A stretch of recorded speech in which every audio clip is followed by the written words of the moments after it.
I was introduced, my name is Monique Nelson, but people that know the real me know that I have an alter ego. And her name is Desiree. She's really mean. And I say that because it is so much about bringing your total self everywhere. I'll tell you a quick story. I started my career in Kaukauna, Wisconsin. I then moved to Chicago, and then I lived in various places, Seoul, Korea, Brazil, Milan, came back to Chicago, moved back to Brooklyn, where I was born and raised, and then I joined this amazing agency called Uniworld Group. I didn't even know that this type of advertising existed, and it was specifically around underserved communities, African American, Hispanic, Asian, LGBT, women, young, all the other. And I said, wow, this feels amazing. I really like it here. I think I'll buy it. So I did. In 2012, I bought the agency, and then I turned around and said, oh shit, what the hell did I just do? So then I got nervous, and I got scared, and my team got nervous, and they got really scared. And you know what happened? We were nervous and scared together, doing absolutely nothing. So thankfully, when I get nervous and I get scared, I talk a lot. And I talked and talked and talked, and someone said, why don't you guys talk about doing some training? I had to turn an agency that was 42 years old, run at the time by a man who was 82 years old, and turn it into a place that felt more like me. Because your organization, and as a leader, it is a reflection of who you are. It's everything that you think you are, everything you don't like about yourself, it comes out. Believe me, it comes out. And that's why I say I'm Monique when I'm really nice. And I'm Desiree when I'm really mean, because I had to really meet Desiree. I had to get to know her, and then I had to share her with all of the people I worked with. Really, really uncomfortable. Very, very uncomfortable to tell people when you're nervous, you get scared and you want to take it all in and do it all by yourself. Or you get really scared and you don't want to admit that you made a mistake. Or that you get really scared and you hurt someone's feelings and you really should have apologized. And all of that matters. And quiet as it's kept, it all comes out in the work. So I tell you, the journey of authenticity is absolutely being as vulnerable as you can and then asking for help. So I'll go, I don't know if I'm clicking the slides or you guys are clicking the slides, but it's right here. So I'll kind of walk you through a few of the steps that we went through. Tusef writes an amazing title. So the first thing I talk to you about is integrity, and that is everything. It is being honest in the most amazing ways. It is being honest about what you do know, it's being honest about what you don't know, and being vulnerable enough to ask. Authenticity, our business depends on it. Because we represent communities that aren't often seen, heard, or thought of, we have to be extra careful as to how we present them. And as Keith just talked about, media is so powerful. You guys laughed, cried, sang through his whole presentation. He took you on an emotional journey, which just tells you how powerful what we do is every day. It's not just an ad. It's not just a story. It's a reflection of where we are, who we are, and everything we want to be. So it's very important that we are authentic, that we are diverse, and that we are inclusive. And when I talk about diversity and inclusion, I talk about not just being invited to the party, but being asked to dance when you get there.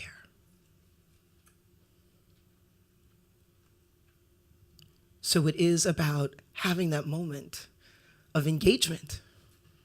right? My brands want to date over and over and over again. They want to go to lots of dances. Well, that means they need to come in and be prepared to do whatever dance is necessary, or at least learn. This is a continuous education. Inclusion now means something very different. Now you got to wonder if you're on the right social media list.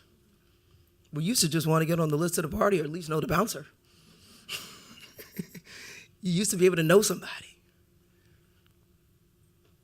But it's very different. And when you enter those communities, whether it be social or otherwise, you must authentically be there. And that's very important. The other key is failing fast and failing often. I don't know who's learned from success. Raise your hand. And I'm not talking about epic fail, like, falling on your face or something. I'm talking about failing fast, trying something new. I actually was a dancer for a long time. I went to Vanderbilt University, went to my first line dancing club, and was lost. I was like, oh my God, this is not the electric slide. Much more complicated, much more intricate. But I learned it, I enjoyed it. It became something that I did for fun. It was a different type of dance. But my first time out, not so great. Second time out, kind of not so great. I failed my driving test 3 times. The first time I went too fast, second time I went too slow, the third time I was just like, come on. Fail fast, fail often, but keep trying, especially when you know it's right. When you know you're doing the right thing, when you know you're on the right path, it is worth it. But keep moving. None of this happens by accident. My first job, I worked on 3M. It was the Post-it note. At the time, they only had 3x3-inch yellow Post-its. You know what I sold? The back part, that part that just said Post-it, Post-it, Post-it. 1 sheet of brown paper, this small. And you know what my boss said? How are we going to sell some more brown paper? And I was like, are you kidding me? I just sold 2 tons of it. Do you know how big 2 tons of paper? It's this whole stage. And he wanted me to sell more. How? This is where the team comes in, right? So we go in, we sit around a table with a bunch of really smart and beautiful people, and they started to talk about, how are we gonna sell more brown paper? Well, someone said, well, what about colors? And we said, wow, that might do it. Let's go pitch it. Sure enough, the brown paper people came up with something for the colored paper people. And hence, creativity begins. You start to solve problems, not only for you, but for your clients.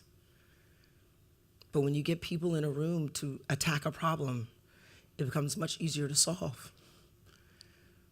So once we built this honest culture, now we have to deal with, how do we live in an honest culture? And it's really simple. It's all the basic things in life. It's all the things that you do with your spouse or your children or your friends. It's about a relationship, and it's about sustaining that relationship. And what happens in a relationship to keep it together? You have to learn how to apologize. You have to say sorry.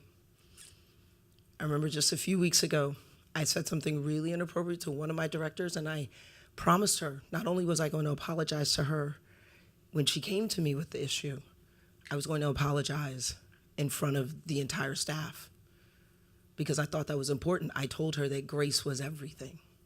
I told them that grace was everything. So the only way for me to reinstill that is to actually do it. So learning how to apologize is really important, because you always will. You will hurt someone's feelings, I promise you. I promise you will. And sometimes you won't know, but you want to be comfortable enough, and you want people to be comfortable with you to say, you know what, you hurt my feelings. Really, really hard, learning how to succeed. As a team, really important. Once you learn all these yucky traits around people and you dig deep into all the things that kind of trigger them, and then you start winning, people get terrified. My team for a while, as we were going through this transition, wasn't winning very much. But what I noticed is that their recovery time was really long. We would possibly lose a pitch on a Monday, and they'd be so sad. They'd be sad all week. And they'd come back the next week ready to go. But I was like, we've wasted 4 days of you being sad about something that we should just move on. We should learn and move. Let's go. We have what it takes. Let's tweak it. Let's move it. Let's go. So then you start to win. And then people go, oh my God, I'm changing again. What does that mean? We contracted and now we're expanding? Yes. Now you've got to work the muscle. You're starting to win. So now what does success look like? Success is a new muscle. It's a new energy. It's a new thing you have to do. And you have to get invested and involved. So learning how to succeed is truly an exercise. Telling the truth. Everybody will make a mistake. I guarantee you. You will make one today, you will make one tomorrow, you will make one the next day. And oh my goodness, the best thing to do is say, oh my goodness, I made that mistake. How can I fix this? Just step up to the plate and get her done. I used to end all arguments in my agency by saying, I'll take responsibility. Now what? Forward motion is all we need here, and positive motion is all we need here. But telling the truth about where you are, what you're doing, how you're doing it, and then ultimately, how are we going to get out of this or move around it? Your clients will change. Their priorities will change. The trajectory of their business will change, which means you always need to be ready for change. I love the forgive part. I have children that are 4 and 2. And when I get angry with them, I don't want to kill them, kinda. I really just want them to change their behavior, right? It's a consequence, not a punishment. You always want your children to be better. Why don't you want the same for your colleagues? It's about consequence, not punishment. Please forgive. No one's perfect. Your clients aren't perfect. You're not perfect. So why would you hold someone else to that standard? And I'm not saying bad performance. I'm talking about forgiveness of, you know what? You did something. I didn't care for it. Let's get past it, right? How many times are you going to talk about that thing that Bob did? Let's let it go. Forgive, move on. Consequence, not punishment. In our agency, we have a 3 consequence rule. You don't get your time in 3 times in a row, no direct deposit. You know how much that sucks? Can you imagine these days having a live check? Consequence, not punishment. That was just enough to make people go, you know what, I'm going to put my time in. And lastly, and I think always, a thank you goes a long, long way. Especially for your team members, especially as a leader, to thank people for their time, their effort, their patience, and most importantly, their heart. You spend more time at work than you do anywhere else. And as a leader, you must respect that. The work shows up when you care. And thank you means everything. So I too thank you for your time. And I thank you, Brooke and Tusa, for having me here. To talk about thriving is to talk about being human and looking at every relationship as you would with your family members or anyone that you love. You treat them the same way, your business has nowhere to go but up. I apply that to my clients. I apply it to my family. I apply it to my colleagues. and my partners. So with that, I thank you.